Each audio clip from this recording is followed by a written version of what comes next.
আপনি যদি প্রকৃতপক্ষে একজন suspense action thriller movie lover হন, তাহলে আজকে এই মুভিটা আপনার জন্য। মুভির টুইস্ট পুরো আপনার মাথাটা ঘুরিয়ে দেবে। কথা দিচ্ছি, আপনাদের সময় নষ্ট হবে না এই মুভি এক্সপ্লেনটা দেখার পর। একজন নাপিত বাবা কি করে তার ধর্ষিত মেয়ের ধর্ষিতার প্রতিশোধ নেয়, সেই নিয়ে আজকের পুরো মুভির কাহিনী। তো বেশি কথা বলে আপনাদের সময় নষ্ট করছি না, শুরু করতে যাচ্ছি এমআরএফ মুভি রিভিউ প্রেজেন্ট মহারাজা। মুভির শুরুতে আমরা মহারাজা নামে একটি লোককে দেখতে পাই, যে একটি সেলুনে কাজ করত। সে সেলুনে এসে তার মালিকের কাছে কিছুদিনের ছুটির কথা আবদার করে, তার স্ত্রী সন্তান নিয়ে ঘুরতে যাবে বলে। আর মালিক এখানে তাকে ছুটি দিয়ে দেয়। পরের সিনে তাকে আমরা একটা খেলনার দোকানের ভিতর দেখতে পারি, এবং সে একটা খেলনা নিয়ে বাইরে তার স্ত্রী সন্তানকে দেখাতে থাকে, কেননা এই দোকানের সাথেই তার বাড়িটা ছিল। কিন্তু হঠাৎ করে একটা ট্রাক ব্রেক ফেল করে তার বাড়ির ভিতর ঢুকে পড়ে। এটা দেখে মহারাজা সেখানে শক হয়ে যায়, এবং সেই ঘটনায় তার স্ত্রী সেখানেই মারা যায়।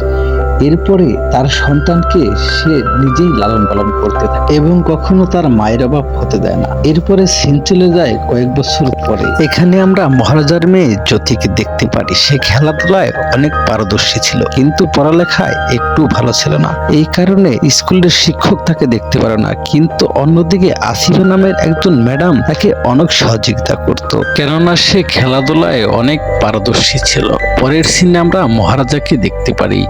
সে তার বাড়িতে তার মেয়ে এবং লক্ষ্মী নামের একটা মেয়ে থাকে। লক্ষ্মী নামের মেয়েটা আসলে কে তা আমরা একটু পরেই জানতে পারবো। অন্যদিকে আমরা দেখতে পারি সে একটা সেলুন খুলেছে, তার নিজের সেলুন এটা। পরের সিনে আমরা দেখতে পারি শিক্ষক তার মেয়ের জন্য স্কুলে তাকে ডেকে পাঠিয়ে অনেক গালাগালি করছে। এটা শুনে সে সেখানে প্রচন্ড রেগে যায় এবং শিক্ষকের উপর প্রচন্ড চড়াও হয়ে যায়। এটা দেখে হেডমাস্টারও অনেক ভয় পেয়ে যায় এবং সে জ্যোতিকে সরি বলে।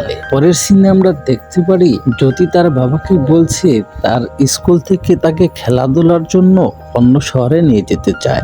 জ্যোতির বাবা তখন সেটা শুনে অনেক টেনশনে পড়ে যায়, কিন্তু পরে রাজি হয়ে যায়। এবং আমরা দেখতে পারি তার বাবা তাকে বাসে করে উঠিয়ে দিয়ে বাড়িতে ফিরে এসেছে। পরের সিনে আমরা মহারাজাকে পুলিশ স্টেশনে দেখতে পারি।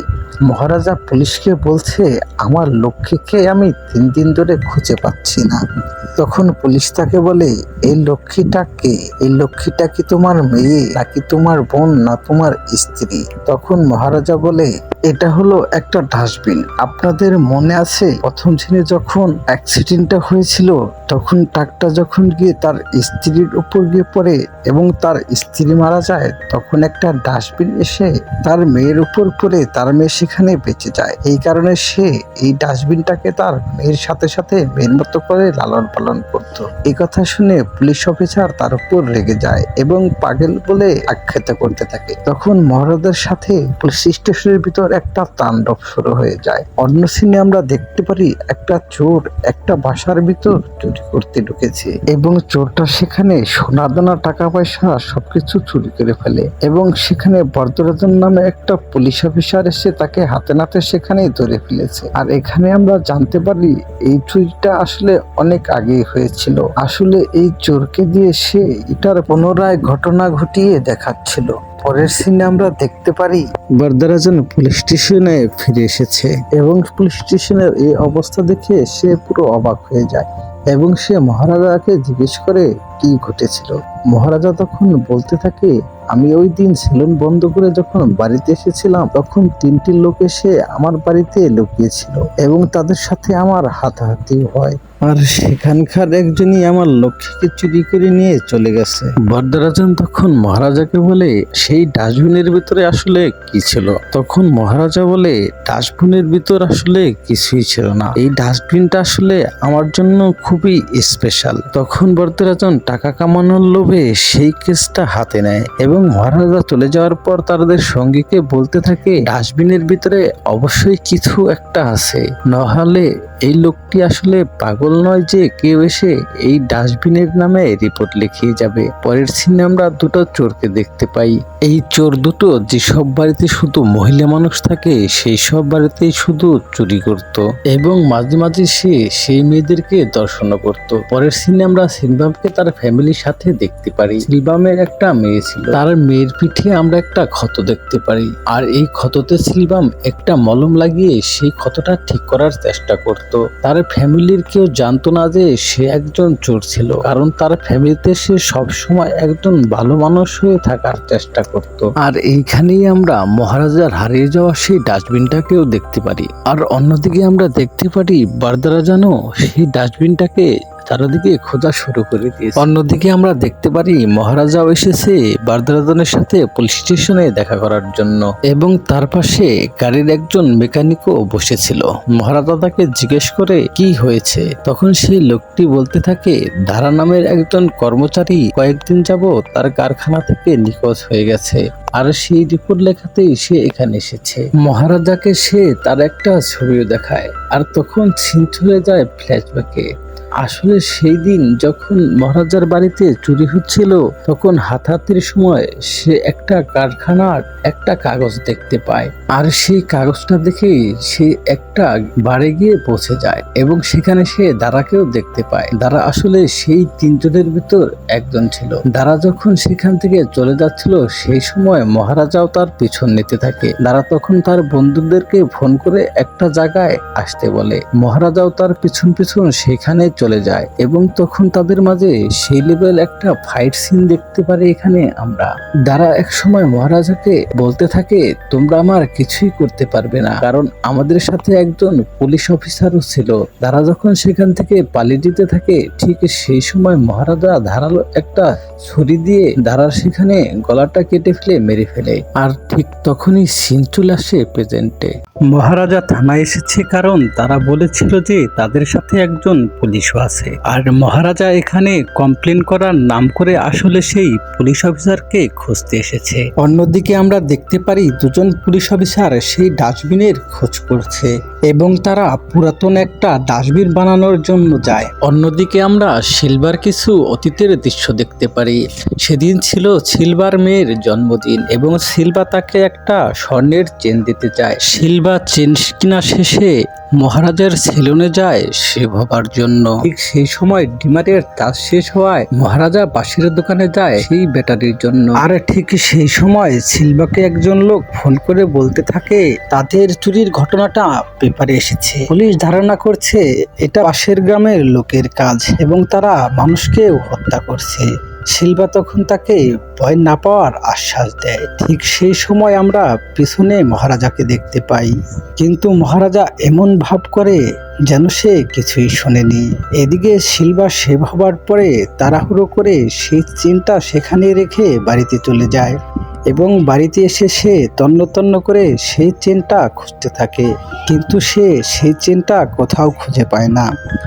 অন্যদিকে মহারাজা সেই চেনটা দেখতে পেয়ে বুঝতে পারে এই চেনটা আসলে সিলভার। তখন সে সিলভার বাড়ির ঠিকানা ব্যবস্থা করে সেখানে চলে যায়। মহারাজা সেখানে যাওয়ার সাথে সাথে পুলিশও সেখানে আসে এবং সিলভাকে গ্রেপ্তার করে। সিলভা তখন মনে করে মহারাজা হয়তোবা তাকে ধরিয়ে দিয়েছে। সিলভার এমন ঘটনা শুনে সিলভার স্ত্রী তাকে ডিভোর্স দেওয়ার চিন্তা ভাবনা নেয়। তখন সিলভা প্রতিজ্ঞা করে জেল থেকে বের হয়ে এসে সে মহারাজাকে যেভাবেই হোক মারবে। তারপর ছিন চলে আসে বর্তমানে। এখানে বরদারাজন ও আরেকজন পুলিশ অফিসার মিলে একটা পুরনো ডাস্টবিন কিনে নিয়ে আসে এবং সেই ডাস্টবিনটাকে আরো পুরনো দেখাতে পাথর দিয়ে আঘাত করতে থাকে। তখন বরদারাজন বলতে থাকে শুধু ডাস্টবিন দেখালেই হবে না, আর একজন চোরও লাগবে, কারণ সেই চোরকে সবকিছু বুঝিয়ে বলতে হবে সমস্ত ঘটনা। আর সেই কারণে সে মহারাজাকে কল করে বলতে থাকে কাল সকালে পুলিশ স্টেশনে এসে সেই রাতের ঘটনাটা বর্ণনা করার জন্য। পরের দিন সকালবেলা মহারাজাকে আমরা পুলিশ স্টেশনে দেখতে পাই। মহারাজা বলতে থাকে ওই দিন রাতে যখন আমি বাসায় ফিরি, এই কথাটি বলার সাথে সাথে তখনই সিন চলে যায় ফ্ল্যাশব্যাকে। আর তখনই আমরা এই মুভির মূল টুইস্টটা দেখতে পারি। আসলে ওই দিন রাতে মহারাজা নয়, বরঞ্চ তার মেয়ে জ্যোতি এসেছিল বাসায়। জ্যোতি যখন বাসায় ফিরে এসে নিজের ড্রয়িং রুমে গিয়ে নিজের কাপড় চোপড় চেঞ্জ করতে থাকে, ঠিক সেই সময় সেই তিনটি চোরও সেখানে ছিল এবং চোরগুলো তাকে লুকিয়ে লুকিয়ে দেখতে থাকে। চোরগুলো এক পর্দায় তাকে দর্শন করে। আর মহারাজা তখন আসলে বাইরে ছিল। আর মহারাজা এইসব ঘটনাগুলো পুলিশকে বলছে তার বলে, সে তার মেয়ের ঘটনাটা বলে না। কিন্তু পুলিশের সাথে থাকা সেই লোকটা এই ঘটনাগুলো শুনে সে থমকে যায় এবং সে তার ঘটনার সাথে মিল দেখতে পায়। সে ভয় পেয়ে দ্রুত শিলবামকে ফোন করে এবং সমস্ত ঘটনা খুলে বলে। শিলবাম তখন তাকে বলতে থাকে ভয় না পাওয়ার জন্য। পরবর্তী সিনে আমরা দেখতে পারি মহারাজা বাড়িতে এসে তার মেয়ের এমন অবস্থা দেখে পাগল হয়ে যায় এবং তখন তার মেয়েকে দ্রুত হসপিটালে নিয়ে যায়। তার মেয়ে তাকে বলতে থাকে মাকে যারা দর্শন করেছে তাদের মধ্যে একজনের পিঠে আমি আঘাত করেছি, তুমি তাদেরকে ধরে নিয়ে জিজ্ঞেস করবে তারা কেন আমার জীবনটা এভাবে নষ্ট করে দিল। এই কথাটা শুনে মহারাজা সেখানে হাউমাউ করে কাঁদতে থাকে এবং সে প্রতিজ্ঞা করে সে দর্শনকারীর 3 জনের কাউকেই বাঁচতে দেবে না। তারপর সিন চলে আসে বর্তমানে। আমরা দেখতে পারি সেই পুলিশ অফিসারগুলো ডাস্টবিন নিয়ে মহারাজের বাড়িতে এসেছে এবং মহারাজ সেই ডাস্টবিন দেখে এমন ভাব করছে যে হ্যাঁ এই ডাস্টবিনটা আসলে তার, আর খুশিতে সবাইকে জড়িয়ে ধরতে থাকে। আসলে সেখানে চেক করছিল কোন পুলিশ অফিসারটা সেই দর্শনকারী। সে সেই পুলিশ অফিসারটাকে দেখতে পেয়ে সেখানে শকড হয়ে যায়। ঠিক সেই সময় বরদারাজন তাকে আরেকবার শক করে দিয়ে বলতে থাকে হ্যাঁ এটাই তোমার মেয়ের দর্শনকারী। আর এখানে আমরা জানতে পারি বরদারাজন আসলে সেই ডাস্টবিনের খোঁজ করছিল না, সে আসলে মহারাজার মেয়ে জ্যোতির দর্শনকারীদের খোঁজ করছিল এবং সে হাসপাতালে গিয়ে ডাক্তারের কাছে সব ডিটেলস সেখানে জেনে নেয়। বরদারাজন এখানে মহারাজাকে একটা চাপাতি হাতে দিয়ে বলতে থাকে তুমি তাকে এখানে হত্যা করো। আর মহারাজা এখানে সেই চাপাতিটা হাতে নিয়ে সেই পুলিশ অফিসারটাকে কুপিয়ে কুপিয়ে এখানে হত্যা করে ফেলে। অন্যদিকে আমরা দেখতে পারি শিলবা একটি কোম্পানির বিল্ডিং এর ভিতর লুকিয়ে আছে। সেখানে মহারাজাও এসে পড়ে এবং দুজনের মধ্যে তুমুল একটা ফাইট হয়। সে শিলবার পা দুটো ভেঙে দেয় কিন্তু শিলবা এখানে বলতে থাকে আমি তো ঠিক হয়ে যাব, কিন্তু এই ঘটনার পরে তোমার মেয়ে কখনো ঠিক হবে না আর এটাই হবে আমার দেওয়া প্রতিশোধ। আর সেই সময় আমরা সেখানে মহারাজার মেয়েকেও দেখতে পারি। আর তখন সে শিলবার মেয়ের জন্মদিনের সেই সোনার চেনটা শিলবার হাতে দেয় আর এই চেনটা দেখে শিলবা তখন অবাক হয়ে যায়। এইখানে আমরা মুভির একটা ফ্ল্যাশব্যাক সিন দেখতে পারি যেখানে মহারাজ এবং মহারাজের স্ত্রী সন্তান এসে শিলবার স্ত্রীকে সেই চেনটা ফিরিয়ে দিতে এসেছে। আর তখনই মহারাজা বাইরে একটা খেলনার দোকান দেখতে পেয়ে সেই খেলনার দোকানে যায় খেলনা কেনার জন্য। এই সিনটা মুভির প্রথমের সেই সিনটাই ছিল। আর এখানে একটা ট্রাক এসে সেখানে ট্রাক দুর্ঘটনায় মহারাজের স্ত্রী সন্তান সেখানেই মারা যায়, সাথে শিলবার স্ত্রীও মারা যায়। ডাস্টবিনের ভিতর লুকিয়ে থাকা সেই মেয়েটা আসলে ছিল শিলবার। যখন মহারাজা সেখান থেকে চলে যেতে থাকে আমরা তখন পিছন থেকে দেখতে পারি জ্যোতির পিছনে সেই রকম ঘা আছে যেটা নাকি শিলবার মেয়ের পিছনেও ছিল। শিলবা তখন মহারাজার পা ধরে জিজ্ঞেস করে এটা আসলে কার মেয়ে, এটা কি আমার মেয়ে? তখন মহারাজা সেখানে স্বীকার করে আর শিলবা তখন লজ্জায় ঘৃণায় অনুতপ্ত হয়ে সেখানে আত্মহত্যা করে ফেলে। আর এই মুভিটা এখানেই শেষ হয়ে যায়। তো বন্ধুরা আজকের মুভি এক্সপ্লেনটা কেমন লাগলো অবশ্যই কমেন্ট করে জানাবেন। যদি ভালো লেগে থাকে অবশ্যই একটা লাইক কমেন্ট এবং শেয়ার করে দিবেন। আর যদি ফেসবুক থেকে দেখে থাকেন তাহলে অবশ্যই ফলো করে দিবেন। আর যদি ইউটিউব থেকে দেখে থাকেন তাহলে অবশ্যই সাবস্ক্রাইব করে দিবেন, কারণ আপনার একটা ফলো কিংবা সাবস্ক্রাইব আমাকে নতুন করে ভিডিও তৈরি করতে উৎসাহিত করে। তাহলে সবাই ভালো থাকবেন। খুদা হাফেজ, আল্লাহ হাফেজ।